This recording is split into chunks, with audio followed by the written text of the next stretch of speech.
विषय हिंदी, कक्षा स्नातक, स्नातकोत्तर, पीएचडी। कोर्स का शीर्षक शोध प्रविधि, उपशीर्षक शोध के विश्लेषण की पद्धतियाँ। मैं प्रोफेसर राजमुनि, हिंदी तथा अन्य भारतीय भाषा विभाग, महात्मा गांधी काशी विद्यापीठ, वाराणसी। विद्यार्थियों, आज हम आपसे यहाँ पर चर्चा करेंगे शोध के विश्लेषण की पद्धतियों के विषय में। विश्लेषण के विषय में अगर बात की जाए तो यह शोध प्रक्रिया का सबसे महत्वपूर्ण अंग माना जाता है। यानी विश्लेषण के बिना कोई भी शोध कार्य प्रारंभ नहीं किया जा सकता। दूसरा, इसमें अगर ध्यान से देखें तो एक महत्वपूर्ण बिंदु आता है सामग्री संचयन। यह शोध का सबसे प्रथम कार्य है। यानी जब शोधार्थी शोध करता है तो सबसे पहले अपनी सामग्री का संचयन करता है। शोध सामग्री क्या होती है, उसका कौन सा अंश कितना महत्वपूर्ण है, उसका ध्यान बराबर रखना पड़ता है। विश्लेषण दृष्टि स्पष्ट होनी चाहिए। विश्लेषण के समय विषय के विविध अंगों, उसके संबंधों को बहुत ध्यान से, बड़ी बारीकी से देखना चाहिए। इससे विषय की गहराई और उसकी जो गंभीरता है वह निरंतर बनी रहती है। अगर शोधार्थी ऐसा नहीं करता है तो उसकी गहराई और गंभीरता दोनों ही दिखाई नहीं देती हैं। जो शोध विश्लेषण पद्धति आपके विषय के अनुकूल हो, उसी आधार पर विषय का विश्लेषण होना चाहिए। अब हम देखें शोध के विश्लेषण की जो पद्धतियां हैं, उसमें सबसे पहली जो पद्धति है वह है मात्रा की श्रेणियां। यानी जिसे आप अंग्रेजी में ऐसे समझ सकते हैं, कैटेगरीज ऑफ क्वांटिटी। अनेक वस्तुओं एवं विषयों में कुछ समान तत्व होते हैं, लेकिन उनकी मात्राओं में भिन्नता होती है। यही भिन्नता विषय के मौलिक स्वभाव में निर्णायक भूमिका का निर्वाह करती है। यानी अगर भिन्नता नहीं होगी तो उसमें मौलिकता नहीं आ सकती। साहित्य में भी अनेक कलात्मक तत्वों, सामाजिक तत्वों, राजनीतिक तत्वों, आर्थिक तत्वों, धार्मिक तत्वों, ऐतिहासिक तत्वों एवं मनोवैज्ञानिक प्रवृत्तियों की मात्रा के आधार पर मूल्यांकन किया जाना संभव है। मात्रा की श्रेणियां के अंतर्गत जैसे आप मूल्यांकन करेंगे तो उसमें दो तीन चीजें बड़ी महत्वपूर्ण होती हैं। सबसे पहला होता है कि स्वतंत्रता। यानी जो भी शोध कार्य किया जाता है एक बेहतर समाज बनाने के लिए किया जाता है, और बेहतर समाज की पहचान होती है कि वहाँ उस देश का प्रत्येक नागरिक चैन की सांस ले सके, वह आज़ादी से रह सके। दूसरा है समानता। किसी भी देश की पहचान वहाँ के निवासियों कि आपस में व्यवहार से होती है। प्रत्येक व्यक्ति के लिए एक दूसरे के साथ जो व्यवहार हो वो एक जैसा होना चाहिए। बंधुत्व की भावना, बेहतर समाज में बंधुत्व की भावना भी सबसे अनिवार्य तत्व है। और चौथा है न्याय। जिस समाज में न्याय नहीं होगा वह समाज पशुओं से भी बदतर कहा जाएगा। दूसरा जो तत्व आता है इसका, वह है गुणात्मकता की श्रेणियां, इन कैटेगरीज ऑफ क्वालिटी। इसमें आप देखेंगे तो पाएंगे कि यह शोध गुणों या वस्तु धर्मों के आधार पर इसको आप तय करते हैं। वस्तु धर्म क्या है, इसको आप समझने के लिए दो तीन बातों को ध्यान से देखेंगे। इसमें एक तो आप अस्तित्व की चर्चा करेंगे, उसका विश्लेषण करेंगे। दूसरा नास्तित्व की, तीसरा सीमा की, और फिर आगे हम ऐसे समझ सकते हैं किसी विषय में गुणात्मक तत्व हैं या नहीं, या फिर किस सीमा तक गुणात्मक तत्व हैं। इस बात का इसमें विश्लेषण विशेष रूप से किया जाता है। तीसरी जो पद्धति है वह है संबंध की श्रेणियां, यानी कैटेगरीज ऑफ रिलेशन। इसके अंतर्गत आप परिस्थितियों और प्रवृत्तियों के बीच में, या आप दूसरी भाषा में इसको इस तरह समझ सकते हैं, कारणों और कार्यों के बीच में जो संबंध होते हैं उनका गहराई से विश्लेषण किया जाता है। यह सर्वविदित है कि पूरे विश्व में बिना कारण के कोई कार्य घटित नहीं होता है। यानी कोई भी छोटी से छोटी और बड़ी से बड़ी जब घटना घटित होती है तो उसके पीछे कोई ना कोई कारण अवश्य रहता है। बिना परिस्थितियों के सामाजिक विसंगतियां पैदा नहीं होती। यानी कुछ न कुछ परिस्थितियां इस तरह की होती हैं जिनसे सामाजिक विसंगतियों का जन्म होता है। बिना कारण के, अभी बात की थी मैंने आपसे, कि कोई कार्य संभव नहीं होता है। चौथी इसकी जो पद्धति है उसे आप कह सकते हैं संभावना की श्रेणियां, या आप कह सकते हैं कि प्रकार की श्रेणियां। इसमें आप देखेंगे कि संभाव्यता यानी असंभाव्यता का समस्यात्मक स्वरूप, अस्तित्व की जब बात करेंगे तो नास्तित्व के बारे में सकारात्मक निर्णय, परस्पर संबंधों के विषय में अनिवार्यता का निर्णय किया जा सकता है। अब यहां एक बात ध्यान दीजिए कि सभी श्रेणियां सभी विषयों पर लागू नहीं हो सकती हैं। यानी आपसे अभी मैंने 4 श्रेणियों की चर्चा की।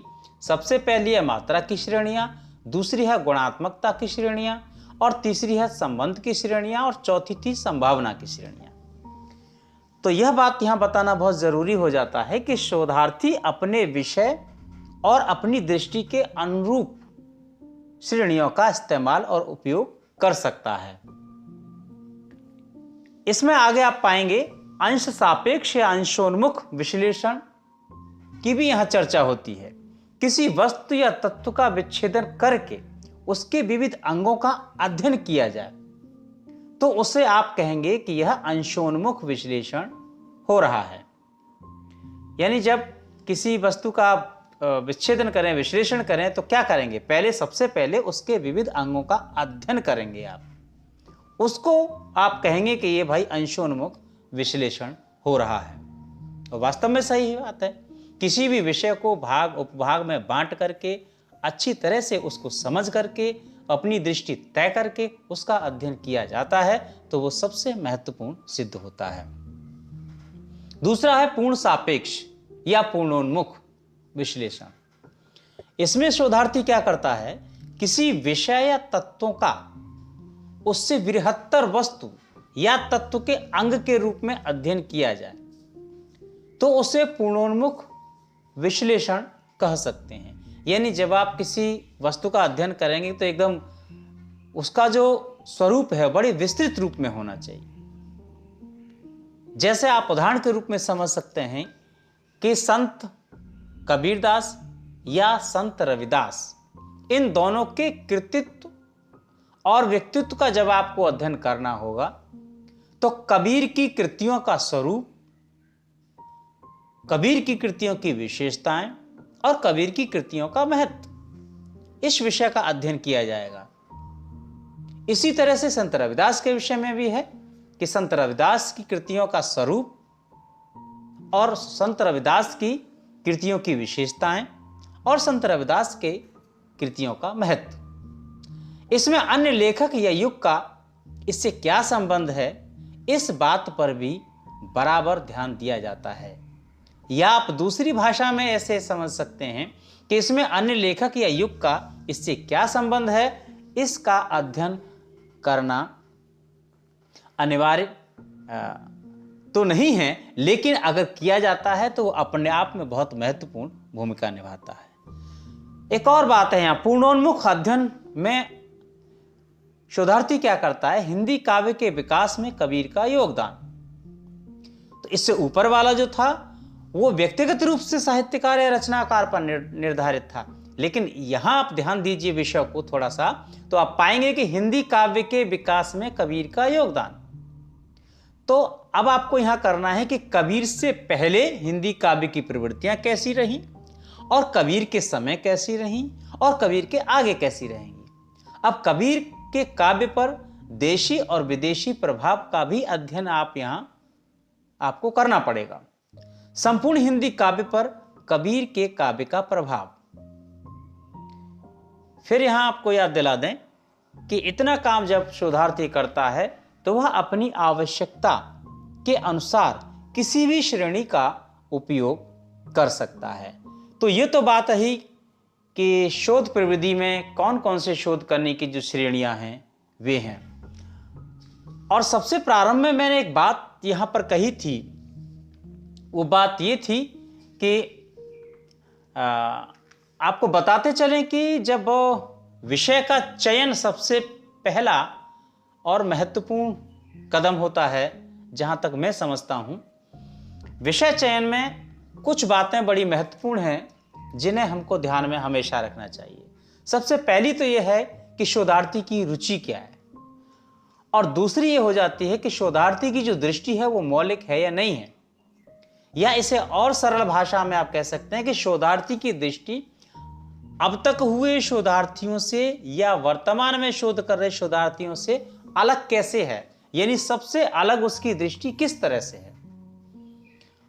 पर्याप्त शोध संभावना वाले विषय, यानी जब भी शोधार्थी शोध का विषय चुने तो यह देखे कि इसमें संभावना कितनी है।